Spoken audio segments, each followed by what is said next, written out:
Good morning, Husker fans. Welcome back to another one of our pre-game chats. Today we're going to be looking ahead to UCLA. We might talk some recruiting, maybe a little basketball, who knows? But we're going to look ahead to the Bruins. I'm going to have some coffee. We're a few minutes late, was brewing up some Joe, but I'm ready to talk about a bounce back opportunity today for Nebraska. And Danny, how are you feeling on this Saturday morning? Good. I need to brew up some coffee, and I'm hoping that TJ Lateef is having a couple cups before tonight's game. It's going to be a late one. This is what I don't like about West Coast Big Ten games, and call me old, call me whatever, but I liked when we played UCLA last year in the afternoon. I'm not really a huge fan of these 9 o'clock my time starts, but hey, it's football, and we're going to get after it today. Yeah, I mean, 8 o'clock Central Time, 9 o'clock Eastern Time. Yeah, it's going to be a late starting time. It's interesting. It's what 7 o'clock or 6 o'clock UCLA time. So I don't know. What is It's it, a weird. 7 for you? Right? Yeah, 7 Mountain Time. See, So that's yeah, perfect. So, yeah. yeah, it's not too bad for me. Although 10 o'clock, you get the game done at 10:30 because it's going to be on Fox. So never mind. I shouldn't say this game's going to. I need people to prepare themselves mentally. Nebraska fans, this game is going to get over like close to midnight because any game on Fox goes almost 4 hours due to the Yeah. commercial. It's uncanny how Fox just seems like if you have a game on the Big Ten Network that starts at the same time, like at 1 o'clock, and you have a game that starts at Fox at 1 o'clock. The game on the Big Ten Network will be over 30 minutes before, like at least every single time. It's It's so incredible. obnoxious. But, Yeah, it is obnoxious. So anyway, that's the I like it being on Fox, but get ready for a late night. And good morning, James. Thanks for hopping in the chat again. And for anybody that's joining us on YouTube, Facebook, go ahead and throw your opinions in the chat. If you have something you want to discuss, feel free to join the conversation. And if you haven't already, please hit the like button, hit the subscribe button so you don't miss any of our future content. But yeah, man, pregame UCLA. How are you? What are your vibes going into this game? Like, are you like invested in it, or like how are you feeling? I am I am not invested in it, truthfully, but I am excited to see certain parts of the game, like how TJ Lateef will come out, how Dana Holgerson's offense kind of changes around Lateef, how Emmett plays. So there's like parts of the game that I'm really looking forward to. The overall like outcome of the game, I mean, I hate to sound like this, but I mean the season was over after we lost to USC, and I get we still have a bowl game, and I get that there's still a lot to play for and a lot for these young guys to play for, but it's just hard for me to get up after the USC game, and it was a I'm not gonna say a disappointing season because there were factors such as Raiola getting hurt that were out of the program's control, of course. But I mean, you wait 10 months for this season, and to have it be where we're at right now is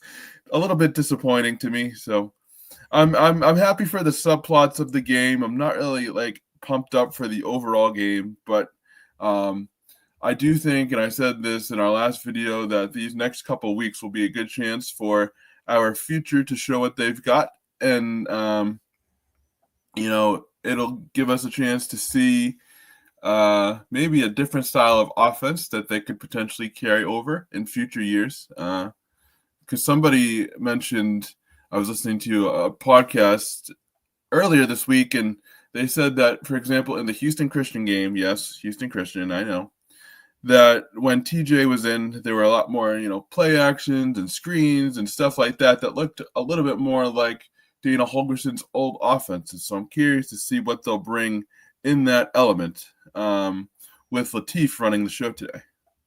Yeah, I think I agree with you like on a lot of what you said there. And I mean, the season, in terms of what Nebraska could really achieve, I mean, yeah, they can't. There's nothing this team could really achieve except for improving ball positioning. And Yeah. I do understand the point of. I mean, I don't think you want to lose out. I mean, you want to keep the positive, trajectory going. But I think even just like winning one of these next three games probably does that for you. But I'll have to say, like, I'm a little more excited about this game than I was previously. I just think it's a good chance for, I guess the way I'm looking at it, I think this is a good chance for Matt Rule to prove himself again as a head coach. You know, because I mean, this is where, you know, like good programs find a way to win these types of games. I mean, how many times have we said, like, you know, Iowa's beaten us? I think they beat us with a backup quarterback last year, or maybe the year before. I mean, I don't know. No, you're I right. mean, I was just laughing at that because it seems like all the backup quarterbacks do well against us.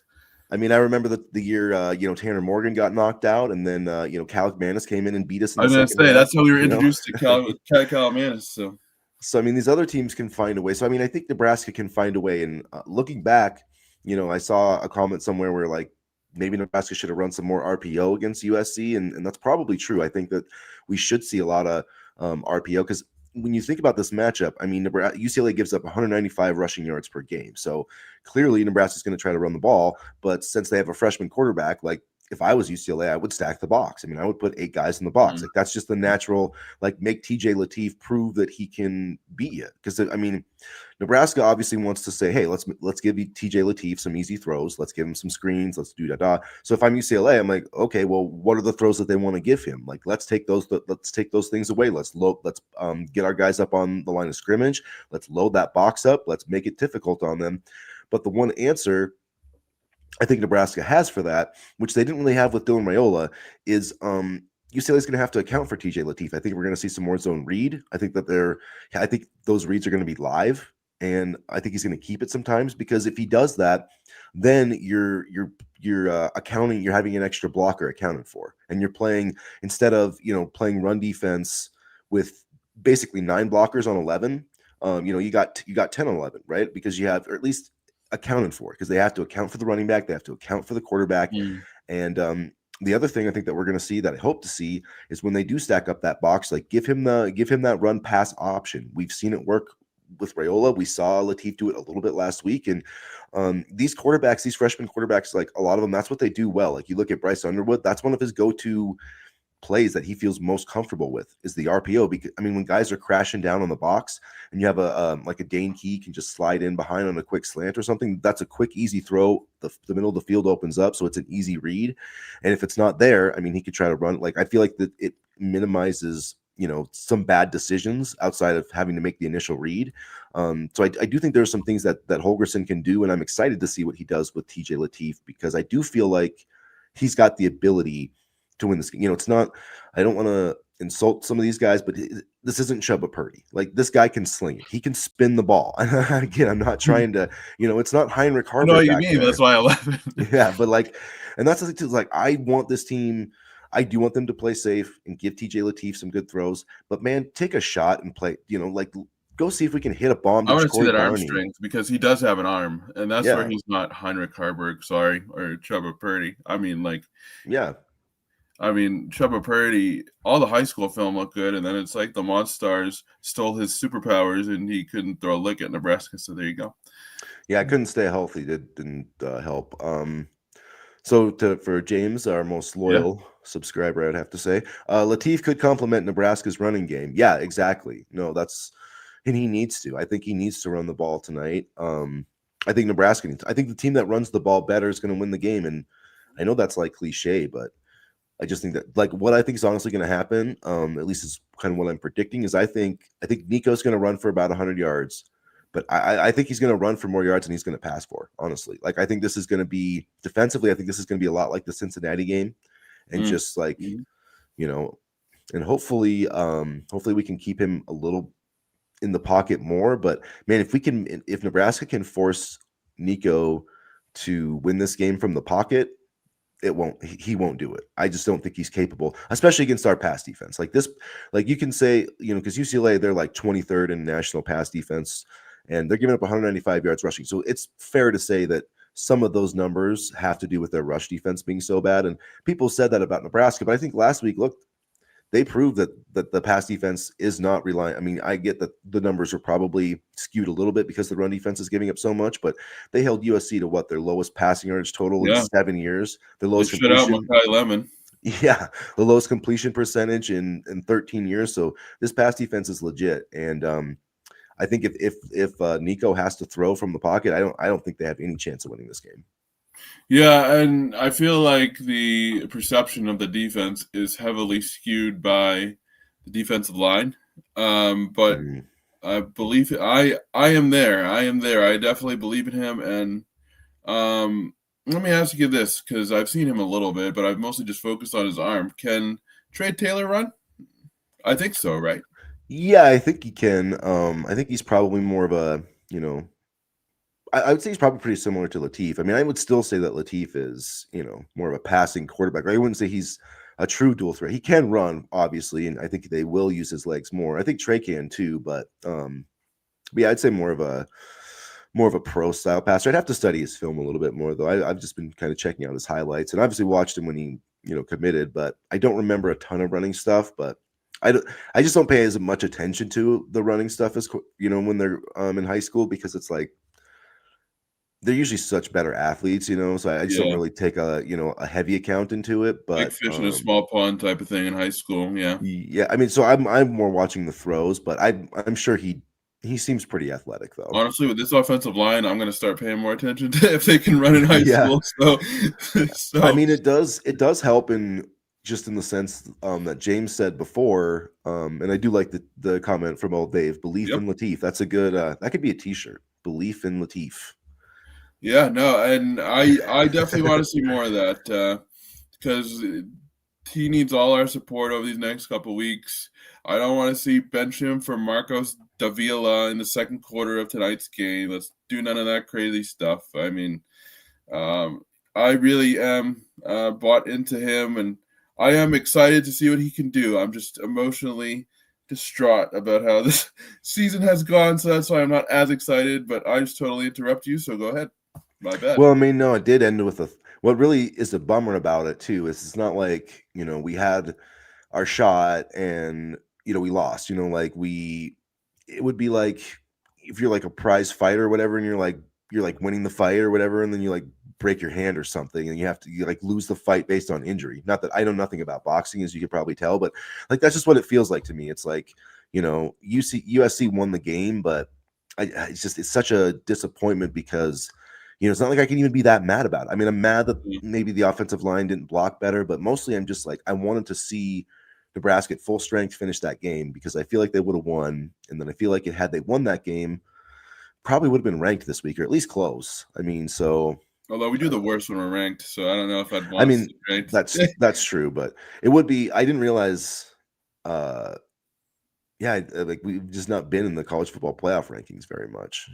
Like when I was looking at this list of, they had a list of teams that had made it a bunch of times, and it's like, man, how often has Nebraska been in there? Like ever? I don't know if they've ever been in it because they What's don't really. so college football play is 1 through 12, right? No, I mean they said 1 through 25, so I mean they've probably made it. They were probably there like in 2016 for like a week or two before things kind of crashed They out. were there But last year for a week or two. I don't know if they were because they were ranked, but I think that was before the actual playoff rankings, though. Because the rankings are in start in November, right? Yeah, Yeah, so yeah, okay, yeah. I Yeah, they don't. weren't there last year, no. So I mean, it's at least been since 10 years since. So I mean, it would have been cool to see. Like that was kind of my goal for the season, is because like people I think misconstrued like one of the things I said was like this is a disappointment that they're out of playoff contention already, and they made it seem like that my expectation was for this team to make the playoffs, and that wasn't my expectation. My expectation was that they would compete for the playoffs, and I wanted it to be like in November, like this coming week, they put those rankings Yeah, up there, and Nebraska's on there, and like the difference to me is yeah, like, so if you're talking about pro golf, okay, I'm a big Tiger Woods fan, and so like I need a reason. He would give me a reason to watch. If he's within like, I'm like, if you're within 5 or 6 shots going into the last day, like I have a reason to watch. You're still in contention, But if you're down, if you're the first guy off the tee on Sunday, you're 12 shots back. You're not winning the tournament. So it's just like it makes it more difficult to follow you. And I think that's where Nebraska is right now. Like they're 12 shots back, and I wish they were 5 shots back because it just would make it more interesting. But I am excited to see this game, and I do want them to continue the positive momentum. I don't want them to. The last thing I want to see is this team go 6-6. That would be not a disaster because of the whole Raiola thing, but it would be disappointing, and you just don't want that narrative out there. not to mention our entire offensive line seems like it's hurt or out or to some degree, so Yeah, I mean, no. Gatula. Hopefully, yeah, I'm going to be looking on that practice report for Hmm. Elijah Pritchett tonight. Like, hopefully he goes because man, I don't. Who are they going to start if he's out? One of the young guys, like, do we even have a young guy to start? I mean, we could probably look at the depth chart, and then that would probably give us a clue. But I think it's Tamua. I think is who they have listed there. I'd have to I double hate check. injuries. I wouldn't be upset if Tamua started just to see again, just to see what we have. We made the bowl game. Now it's time to develop within. And Yeah, and I was thinking about that too. Like, I think in some ways, and I think I said this maybe a few weeks ago, but college fans, I think going forward, like they have to sort of adapt an NFL mindset a little yeah, bit, like because yeah, like we could. I mean, they're going to play Turner Corcoran tonight. Maybe he is the best guy. I don't know, but if he is, it's marginally better than Grant Bricks. You know what I mean? So like, why are we not playing Grant Bricks in this game? Like he could use the experience, and like you only get better by playing. I mean, like at some point. There's only so much development you can do on the practice field. You have to play live. And it's like, if we know that Grant Bricks is going to play next year, why are we wasting time on Turner Corcoran in games that, we're not in the playoff hunt anymore? Like, I would like to win this game, yes. But, like we said, are these two games the next 2 weeks against interim head coaches, like, are those going to define the Matt Rule era? No. I mean, I would like to beat Iowa. Yes, that's my main, like, I would like to beat Iowa. And if Turner Corcoran gives us the best chance to do that, great. But honestly, like, I would, like, I probably if you gave Grant Bricks 2 games to start, by the time Iowa came around, he would probably be better than Turner Corcoran. That's just, and if not, good. Then at least we know. At least we know he can't play. You know what I mean? Like I just feel like if it's not, then we have some serious issues with well, Grant Bricks. yeah, because I mean, yeah, but it's like, and that's the same with Tamua. Like let's just see what we got, and then if we I, don't, like get some evaluation, and then we're like, okay, well, we definitely need to hit tackle in the portal. Like we were talking about, some guys, some potential targets. I think tackle, O tackle, and D tackle are going to be the top positions of need, but maybe not if you give these guys a chance to play. So that part I guess is a little disappointing to me. But I mean, unless maybe I can't say that because I'm not in practice. So maybe like there yeah, is a huge difference, and like if they're like, oh, well, if we put in Grant Bricks, like TJ Lateef's going to get killed. So I don't know. I'm just saying if it's close, I think that they should be playing the younger guys, kind of like you see in the NFL where you get to the last part of the season and they go with as much as possible. Like you can't put yourself at a competitive disadvantage, but if it's yeah. close, you got to go with the young guys at this point. It's kind of like Mike Vrabel refusing to use rookie running backs. He did it in Tennessee with Derrick Henry when he was a rookie, and now only because Ramondre Stevenson is hurt is Travion Henderson getting extended playing time. It drives me nuts. Granted, the Patriots are 7-2, so I don't have much to bitch about. But if there's one thing I can bitch about, it's the lack of using rookie running backs. So I understand definitely the frustration about not using some of the young guys. But Henderson's played well, so Yeah, no, and yeah, it's crazy to me that the Colts and Patriots have like the best records in the AFC. Like I would not have predicted that. I mean, like I thought the Patriots would be a playoff contender, but like the they'd be wild Colts, card. Like, yeah, exactly. I thought they'd be like 5-3, like their record. yeah. But the Colts, man, like, And they just got sauce for 2 first-round picks, and I know. I guess Danny. I guess we shouldn't have been making fun of Danny Dimes this entire time. I know, right? And the Patriots got the Buccaneers on Sunday. Granted, they won't have Godwin or Irving, so Ooh, that will help. But that's it's going to be a that's a good good game one. against Baker and Drake. So Some anyway, big games in Packers Eagles Monday night. Although no, I'm not. I don't have faith in my Packers, but whatever. It's fine. see, we're already so disappointed by Nebraska that we're switching to the NFL. I kind of feel good though. I feel like Nebraska. I don't know. My vibe is that I feel like they're going to win this game. I feel like they're going to win or lose like in heartbreaking fashion. So just prepare yourself for that. Well, I mean, I'm just numb to it at this point. I don't even need to prepare. I'm just numb. That's yeah. That was me last week. I was kind of like like I honestly like I watched the entire game, but I don't remember much of the last like 20 minutes of that game. Like after Rayola went out, it's just like I just had like blank stare, because I just like knew it was like I knew we were gonna lose at that point. And yeah, I mean, but like that one, 2021 against Iowa hurt more than like. So there were other ones that one hurt. hurt bad. The Michigan State one in 2021. But anyway, I mean, And the 2021 wasn't that the Smothers game when we were up like wasn't it like 14-0 going into the fourth quarter, yes, and then just completely yep. God. It's like every time you think like we're finally gonna beat Iowa, don't let yourself think that. Don't ever let yourself think that, because that's when the sports anti-jinx will get into your brain, And and it's so then crazy that the most recent time we beat Iowa was with Casey Thompson and an interim coaching staff. yeah, right. That was awesome. Go Big Red. I believe in 14. Thanks, Ashen Just Baker from Facebook. Hopefully I pronounced that name. I pronounced that probably as well as I do most of the half the players on our team and all of the players on opposing teams.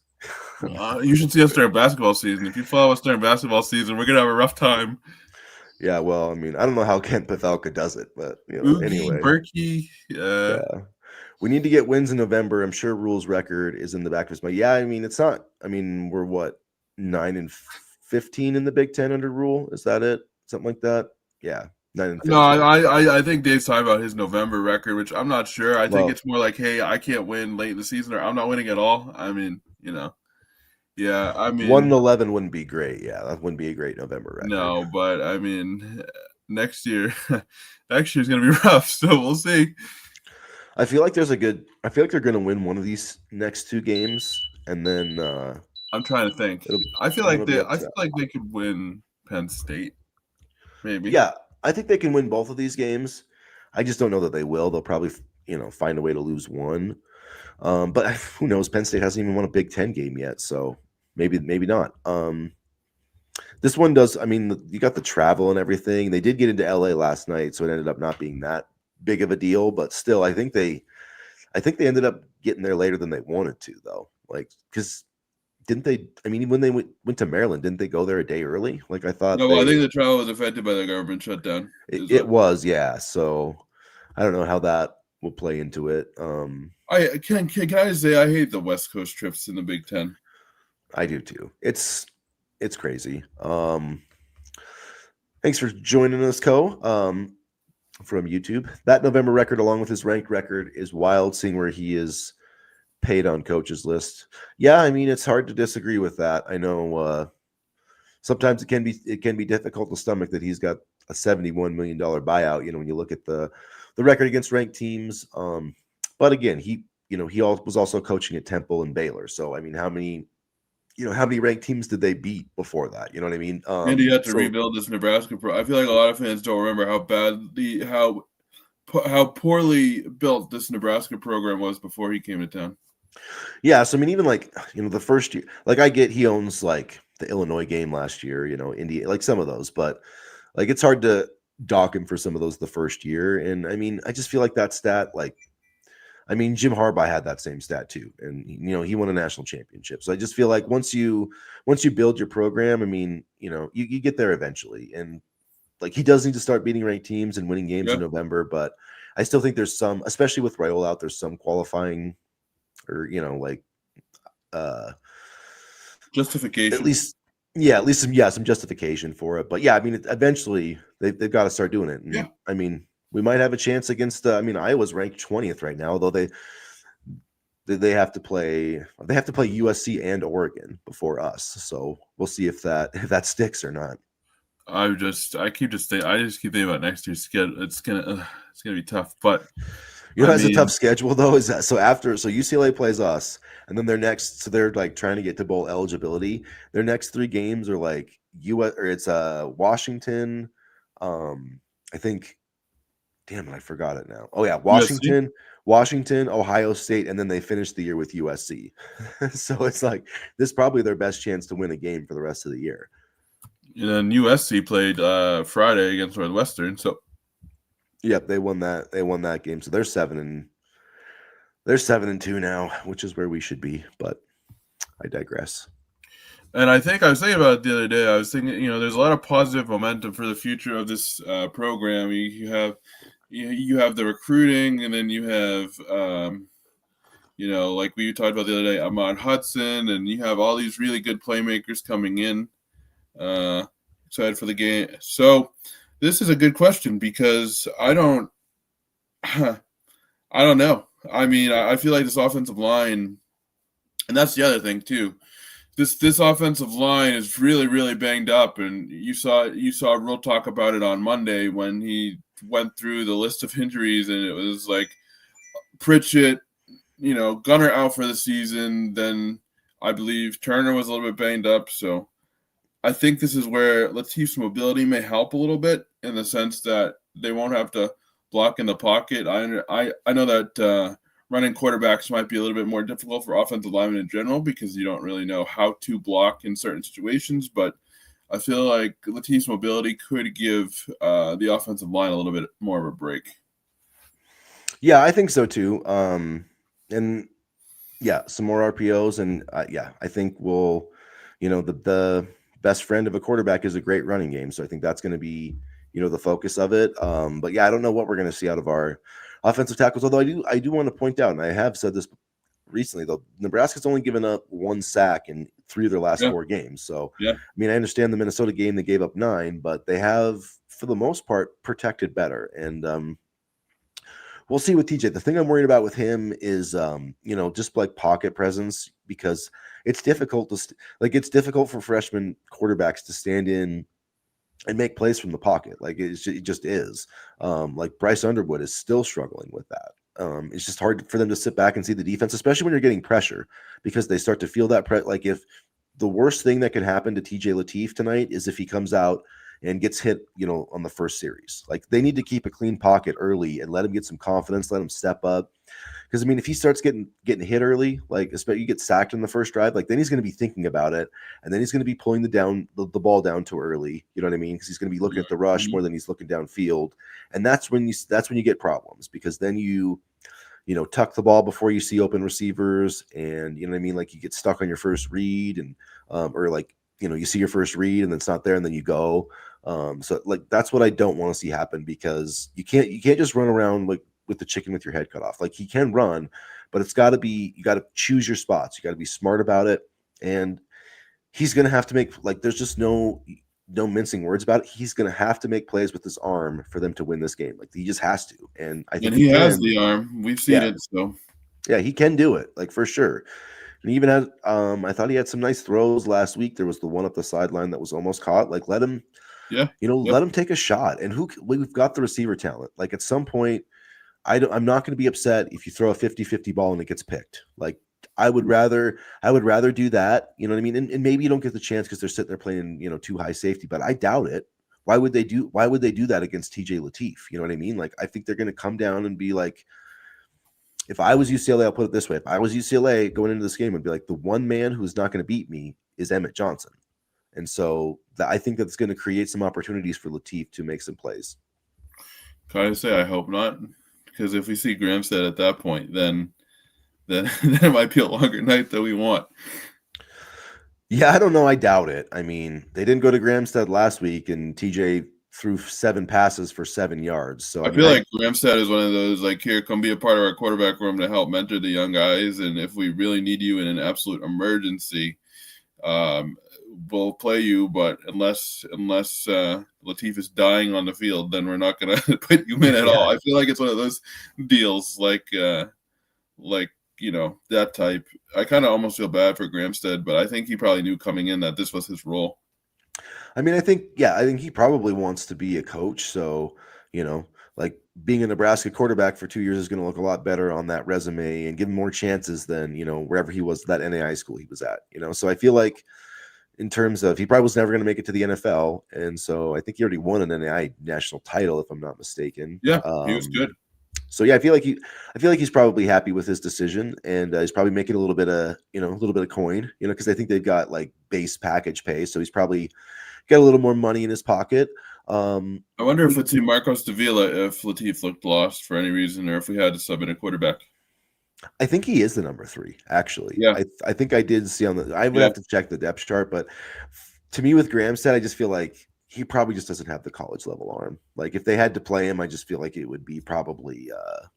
I feel like Davila does. Like you said the other day, he was ranked higher than Danny Kalen in the same recruiting class, and so I'd like to see what he brings to the table.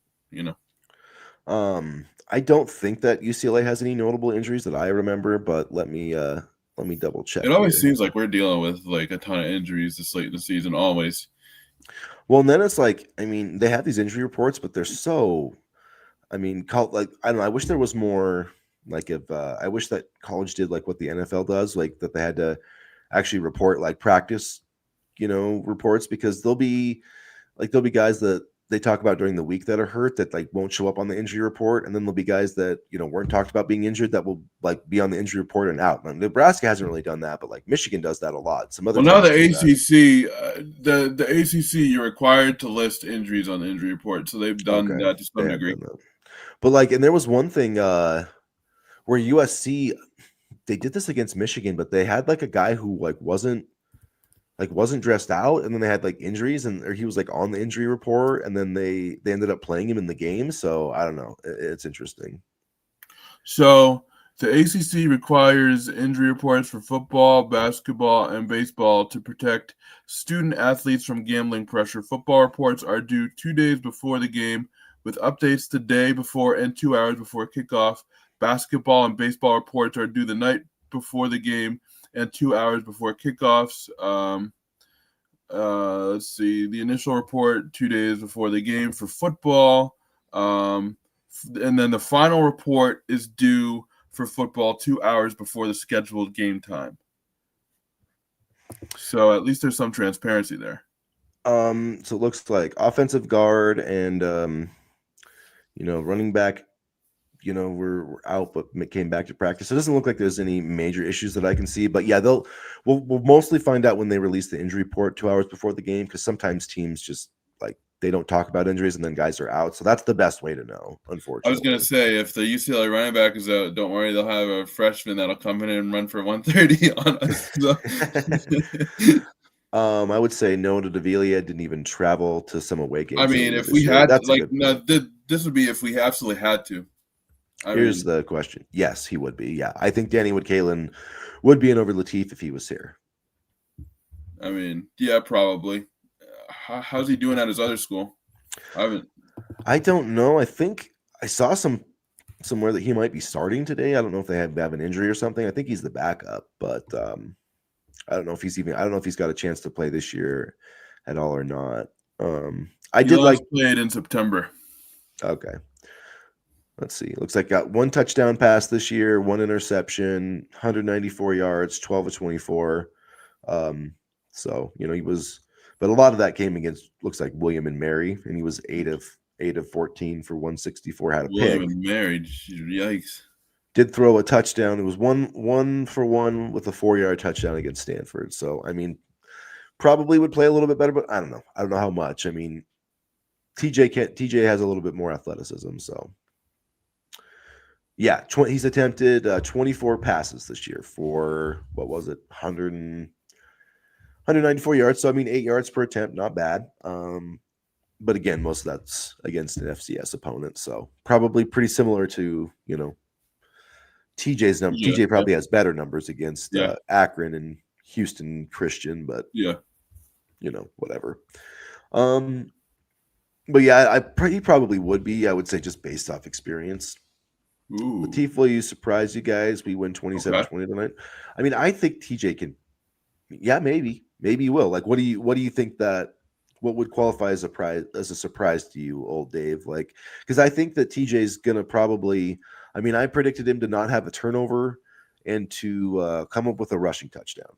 I think is what maybe not, but it wouldn't surprise me if he had a rushing touchdown. We'll see though. I mean, it would surprise me if he. Threw for like 200 yards and a couple touchdowns. Like if he does that, then then everybody's going to be like, oh, QB controversy. Oh, God. That's going to be interesting. I hope not. I hope not for the sake of. What's really going to be interesting is like, what if he comes in here and wins the next 3 games? Then what's the conversation going to be? Then everybody's going to be like, start TJ, and then once TJ has a bad game next year, then be like, start Marcos, and then the cycle will repeat itself again.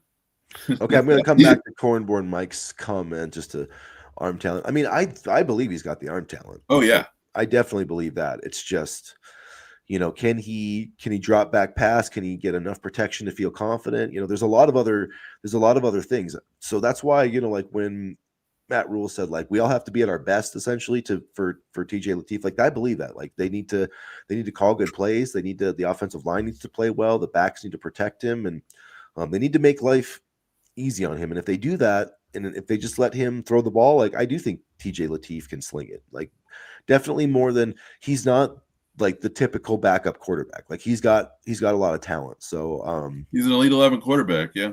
yeah. QB controversy. Yeah, I mean, it's just different nowadays because you don't. It's not like in the NFL where I control the player's rights. You know what I mean? Yep. Like where I can be like, hey, Jordan Love, like you can push Aaron Rodgers, but you're not going to play, and there's nothing you can do about it. Like if TJ Lateef has 3 really good games, you know, they're going to be Off in the the portal. yeah, and exactly, and we all know Miami's going to be trying to buy another Yep. portal, and like they probably would have got Dylan last year if they, I mean, or at least would have if he entered the portal, they probably would have been one of the teams in the mix. So I'm not sure, but let's go back to Cornborn. Mike, do you think that our defense is improving enough to where they'll be able to stop the run and keep an eye on their mobile QB? I don't know. Like For me, that's it's one or the other. They'll either stop the mobile quarterback and let a shit ton of rushing yards occur, or they'll stop the run and Amalevea will run wild. I feel like they can't do both at the same time, unfortunately.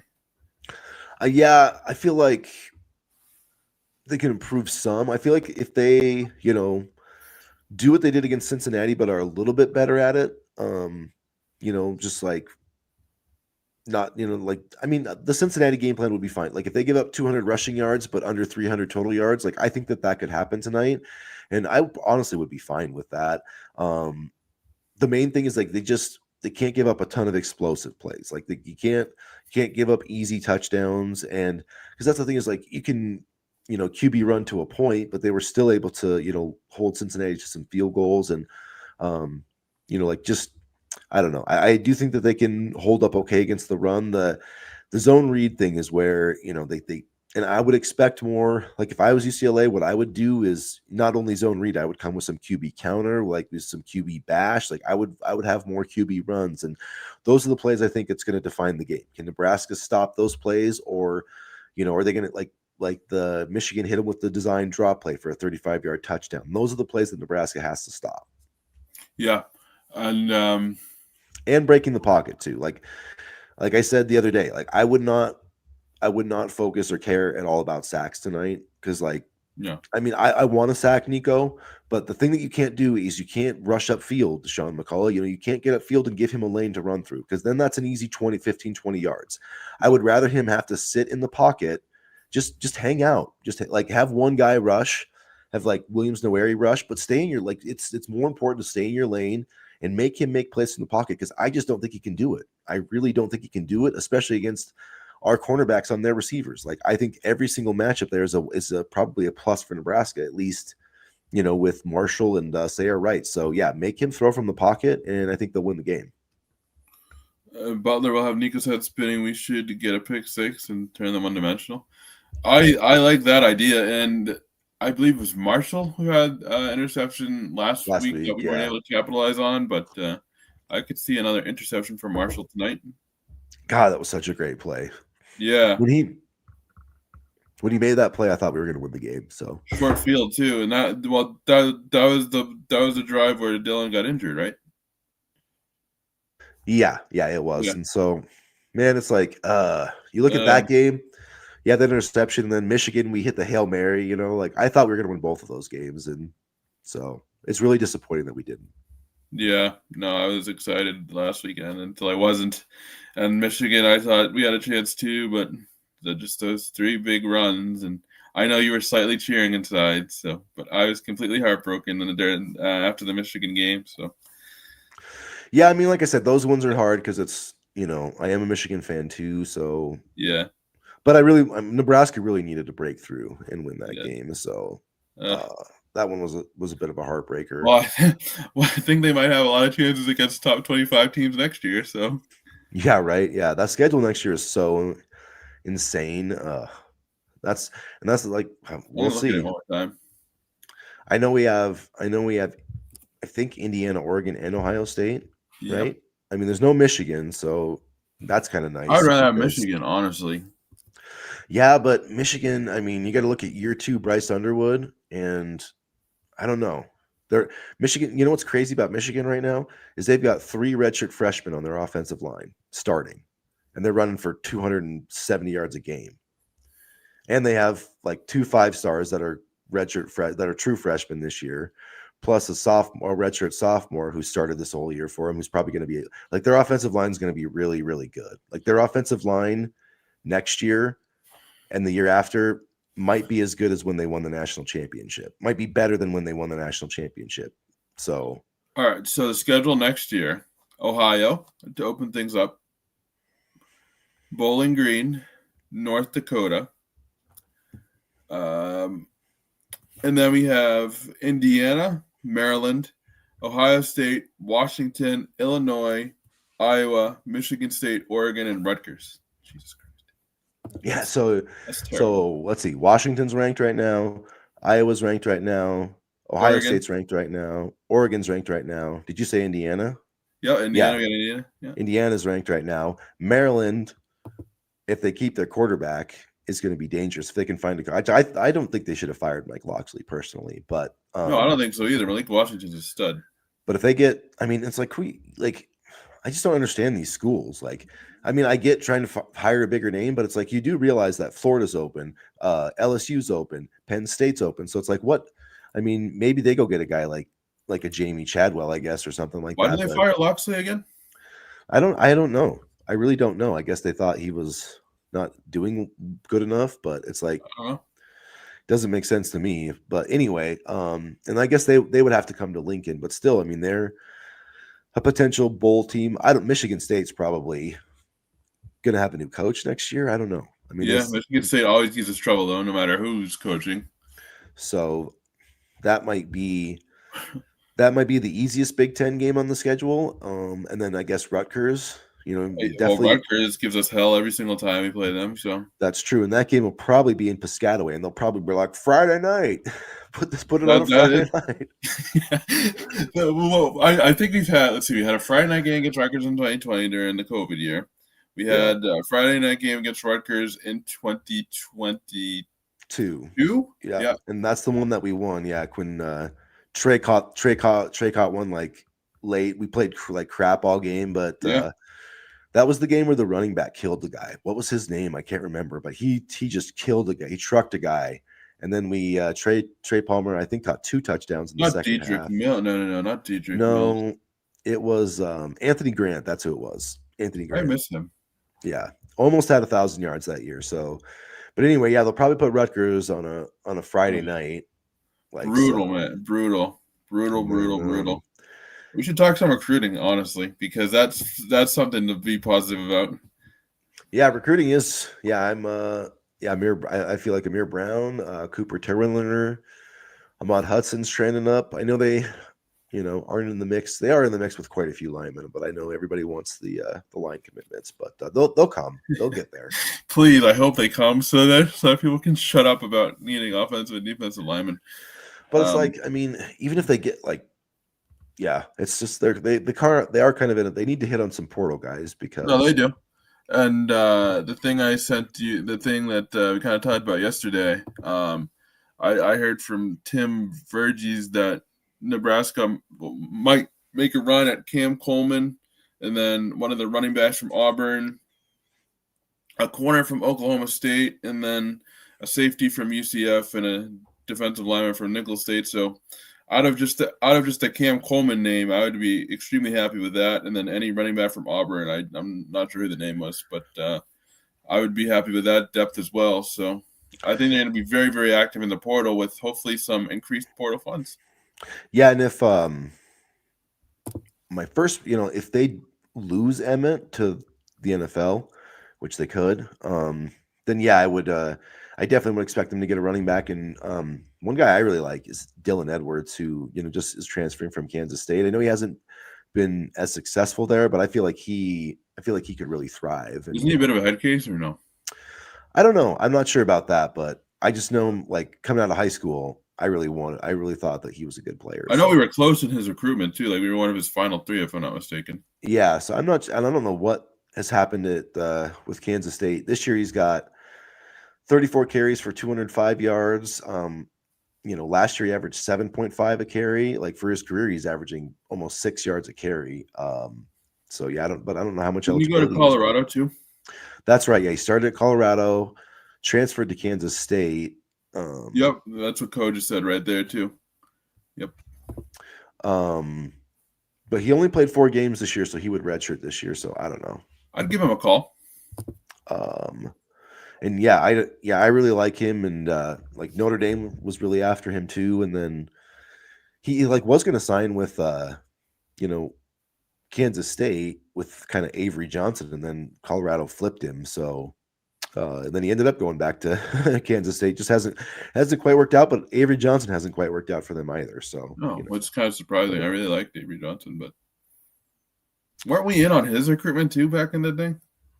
Yeah, there was some rumblings, and then there was I think a lot of it was people were talking about like if you got Kleiman to be the head coach, that maybe you could bring Avery Johnson with you. I think was kind of the I feel like we were in on him during the recruiting process too a little bit. Like we were one of his like he took a visit or something. I can't remember at the moment, but I think so. I know Notre Dame was really in on him, and I just don't remember that much. But yeah, he was an All-American Bowl honoree and stuff like that. So the thing with like Cam Coleman is interesting because I know people will probably be like, "Oh, do we really need another receiver? Like, is that?" Yeah, but we do. I mean, like I wouldn't say we necessarily need a receiver, but you can always use a receiver like Cam Coleman because like I would put him in the Jeremiah Smith, like, Makai Lemon, at least in terms of talent. He hasn't produced, quite like that, but he was like the 5th ranked player overall. So No, I mean, he was really good, and like we're losing Key. Who else are we losing? that's it, just Key. Yeah, so maybe like a Key replacement. Yeah, and he would be. I mean, yeah, that would take a lot of your NIL budget, but man, like give That would Dylan be a worth big it, time though. player. You He would think? be worth it. He would be worth it. Yeah, because he's a difference maker. He's not even Dane Key. Like Dane Key, is okay. Like he's a solid player, but like Cam Coleman is like all Big Ten type. Like he probably would be. I don't know if Makai Lemon has draft eligibility, so I'm not sure. I think he might. I don't know, but I mean Jeremiah Smith obviously is going to be back, Yeah. but When like you you look look at. at the 2026 wide receiver rankings for the draft, he's on there. So Okay. So I mean, he'd be like it'd probably be Jeremiah Smith and then Cam Coleman. Like talking about like the best receivers in the Big Ten. I mean, I know like Michigan people are already talking about him too. So like this is going to be a contested recruitment. I'm sure like literally every program in the SEC is going to be offering Cam Coleman. So I don't know how all about realistic. the money. Yeah, I don't know. Make good on those contract promises, Dan, and roll the money.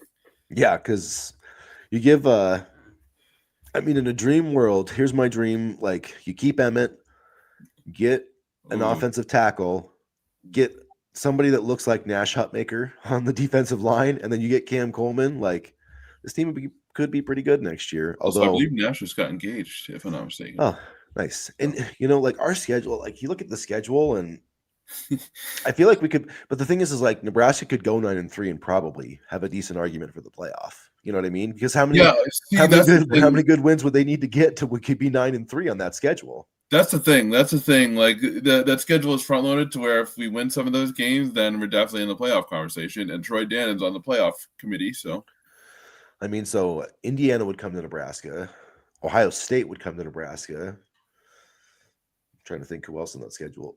I don't remember about Oregon. I feel like we have to go to Oregon, and I'm only saying that because I'm just remembering from college football, because the schedules are usually pretty accurate. Yeah.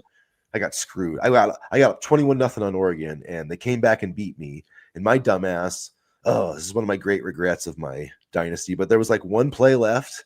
And and I kicked it. I had to like kick it deep. I can't remember what happened. I think I like kicked a field goal to like go up 7, and so I kicked it deep to them, and they had the ball like their own 12. I was like, there's no way they can score. So I just like simulated it, and they scored an 88-yard touchdown in one play, and then they ended up beating me in like triple overtime. So it sounds like a Nebraska loss right there. Yeah, although I still came back and I made the playoff Dylan's senior year. And I beat so then I had a home playoff game against Tennessee. I hit a Hail Mary to Ja'Cory Barney at halftime. I beat Tennessee. Like the Michigan game. Yeah, and then I see my old foe Oregon in the Rose Bowl quarterfinal game, get up 14-0, and then I blow it again. I was gonna win and then they won the national championship. Yeah, so it was I threw the worst interception with Dylan Raiola, and I gave him a game-winning field goal. Because I was like, when I'm 25, I was like, I can win this game still. threw it right to him, and then they had a chip shot field goal, and so yeah, I still did not get fired though, because I don't coach as myself. I coach as Matt Rule, so I did like there was so many times where Nebraska fans wanted to fire me, but anyway, I still came through. And that sounds about right too. yeah, well, one year I got. Sorry, this is such a delving into my college football playing, but like I lost like at home like 49-17 to Purdue. Like I just was like throwing. No. Yeah, I got crazy with like I just was throwing pick sixes like none other, and I just was getting even more angry, but I was like, I will not turn this game off. I was like, whatever the score is, it is. Purdue, But then, and I still made the playoff though. Like Purdue ate my lunch, and I did the same thing against Oregon, so I was like 3-3, and then like I won like 6 games in a row. But that was the thing, is like my schedule was like I beat Ohio, like Ohio State was like number 1, and somehow after losing to Oregon and Purdue by like a combined 56 points, like I went on the road and beat Ohio State. So I like it was and then yeah, choked myself out of the playoffs anyway. That's my story. That's a roller coaster season. It was, and yeah, I don't know. And we got there talking about the schedule. So anyway, the point is I made the playoff at 9-3. So if Nebraska goes 9-3 next year, I feel like they'll be a lot of it is based on strength of schedule. And Nebraska, if they have a good season next year, they'll definitely have the strength of schedule in their favor. But that's what's so disappointing about this year is like we had it set up. We had not the Indiana schedule of like last year, but pretty close. I mean, especially when you look at Penn State, like if you would have looked at the start of the year, man, and you tell us like, hey, here's your schedule, but UCLA and Penn State fired their coaches, so you're going to face a UCLA with an interim head coach and Penn State with an interim head coach and no Drew Aller. Like it just was set up perfectly. Michigan with a freshman quarterback.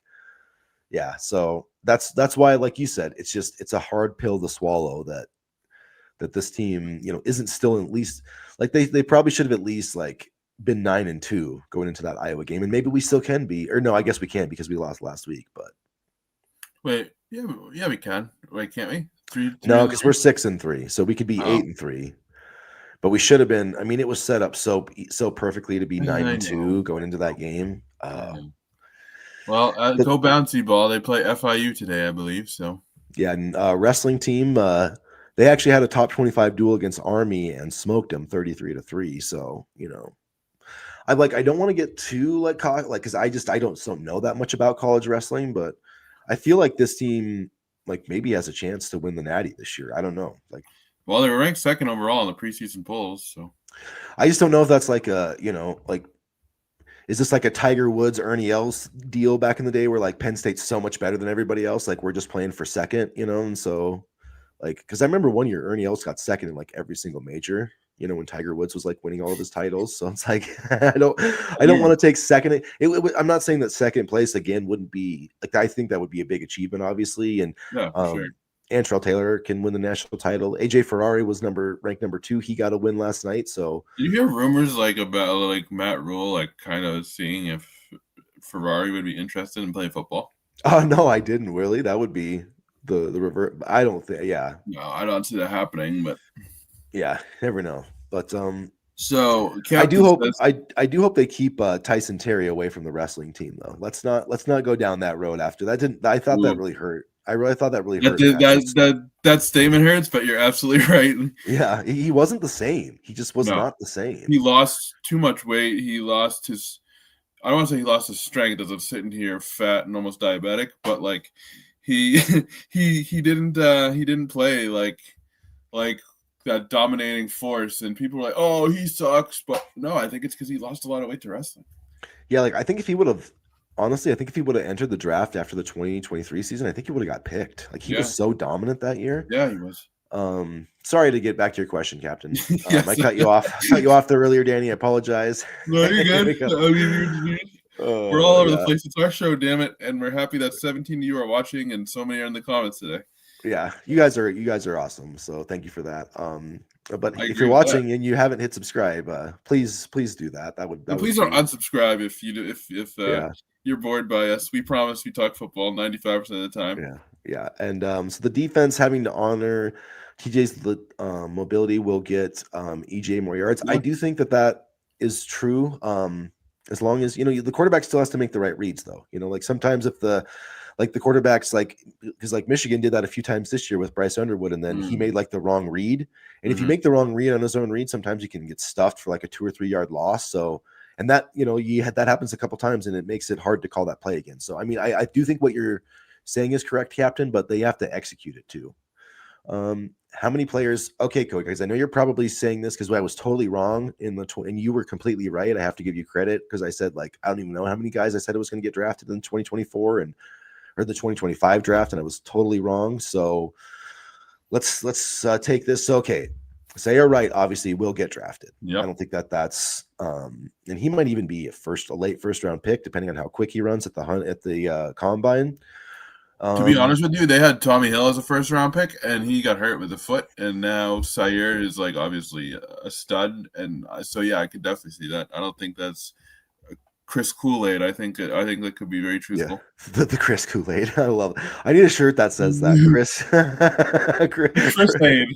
I need a shirt of the Jekyll and Hyde for how I am with my Nebraska football takes, because it does get a little Jekyll and Hyde, where I'm like, this team's going to win the national title. And then they're like, they're never going to win another game. I don't know if Chris Aid is good. That sounds like a benefit concert, like a famine benefit concert. Maybe Chris Kool-Aid works.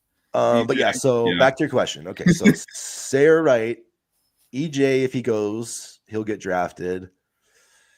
I don't know if there's anybody. Dane Key, I think, is probably a draftable player. Like undrafted free agent, I think, honestly, because this wide receiver class is pretty deep. That's true, but 6th, 7th round, I could see him being undrafted, but I could see, because I don't know, I think he's good enough to be like a 3rd or 4th, receiver someday for an NFL team. He's, I don't know, but yeah, that's what we said about Nash last year. Well, true, but I mean, but he also has produced in the SEC before, so, but yeah, I don't think it's a guarantee he gets drafted.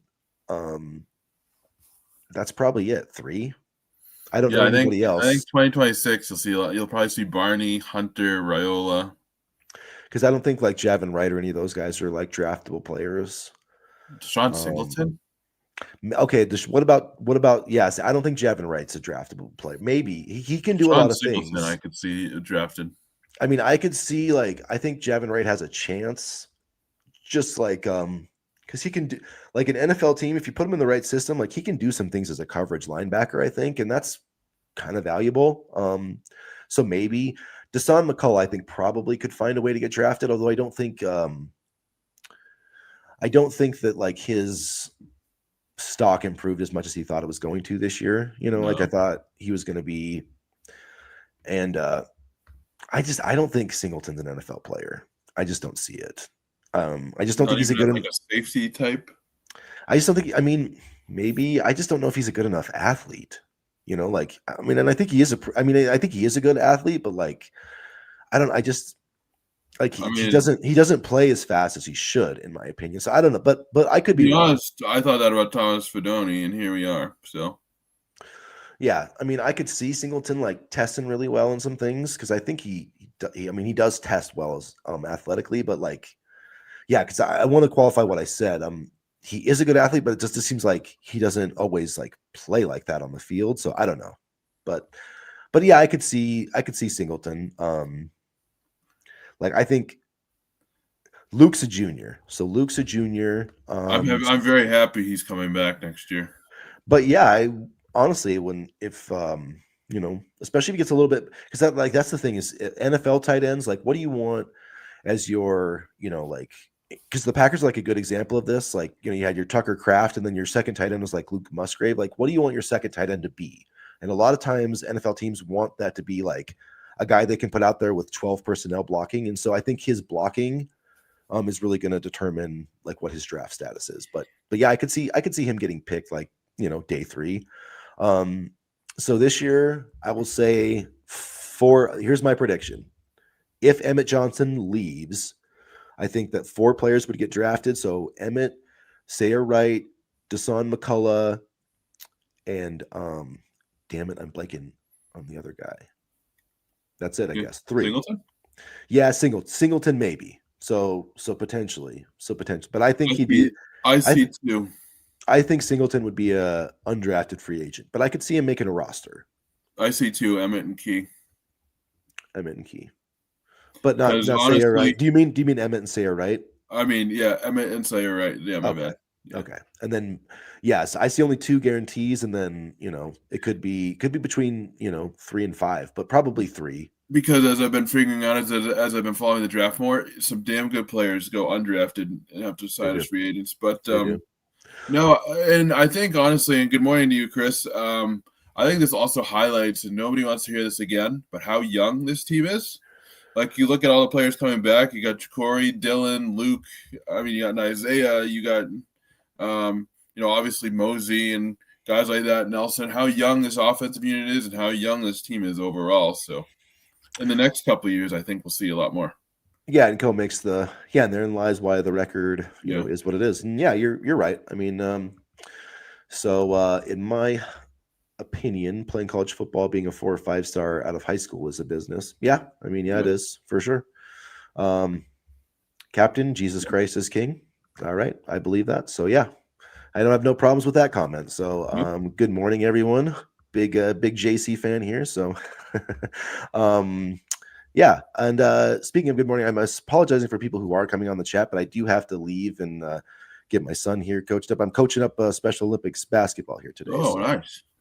had a win 0-2 yesterday, so we'll see how 0-2? things go. Missed on a buzzer beater, but my son did score 10 points, so There you go. that was so that was good. Everyone on the team scored, so that was the main goal, So yeah.